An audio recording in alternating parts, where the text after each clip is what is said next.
Comes to buying diamonds, there's been a shift, especially among millennials and Generation Z. According to a survey from the National Diamond Council, half of the people are buying fine jewelry for themselves, and most are women. Karina Mitchell takes a closer look at the relationship between diamonds and this new generation.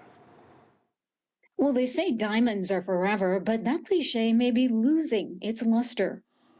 Values among younger Americans are changing, creating a shift in the buying patterns of jewelry sold in the U.S.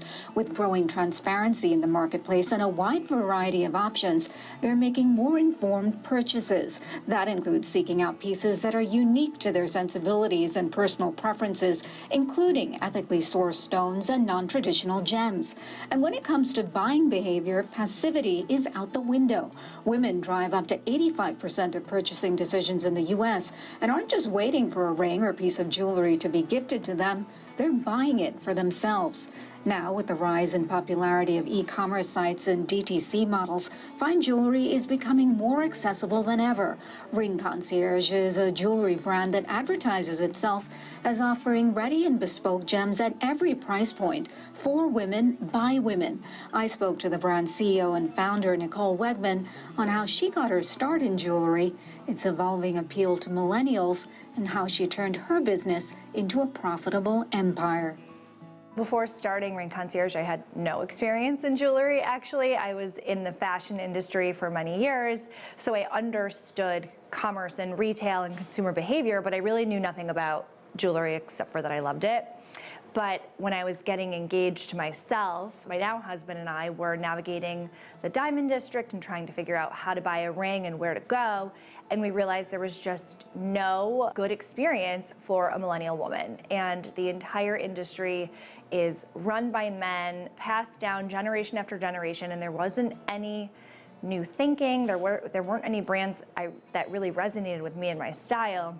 And that's when I got the idea to start Ring Concierge and really break into this old industry. You saw a void in the marketplace. A huge void.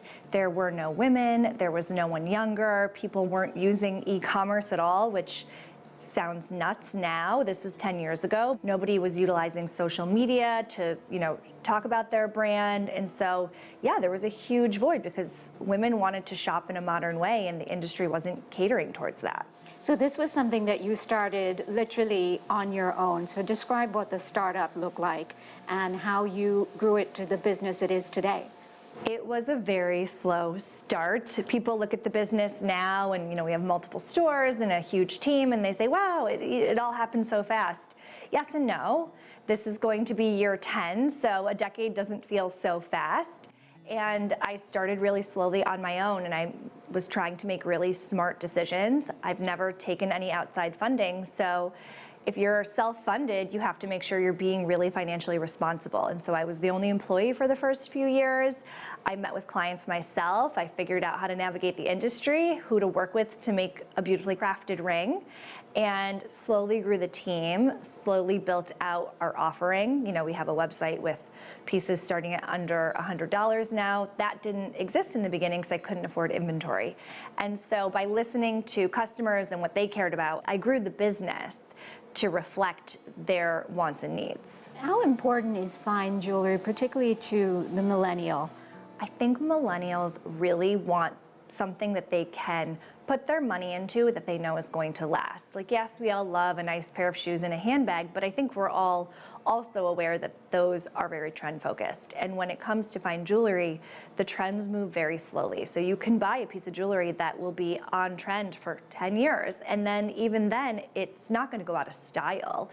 You can pass it down, you can give it to your mom. It has such a different value than other items you could purchase. And that's what's really important to millennials. And I think also Gen Z is trying to be smart about where we're spending because we're all, spending all the time, but where can we be a little smarter about it? How have man-made diamonds affected your business? Because they are much cheaper. Lab-grown diamonds cost significantly less than mined diamonds, but it's a very different decision you're making. Yes, it's a diamond, and I think it's important to be honest about that because I think people are a little vague in the industry that are nervous about what this means for mined diamonds. It's a diamond. It's 100% carbon.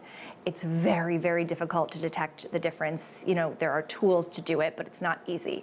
However, we can detect the difference, and so they are, labeled and graded as lab-grown diamonds, and they don't hold the same value. So if you're trying to purchase something that you know is going to be worth X amount in 20 years from now, 50 years from now, when you pass it down to your children, a mined diamond is the right choice.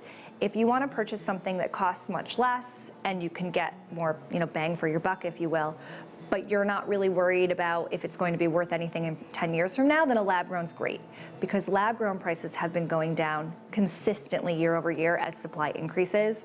So they just don't hold the same value over time the way a mined diamond historically will go up in price. Would you say that what you're doing is democratizing the experience of buying a diamond?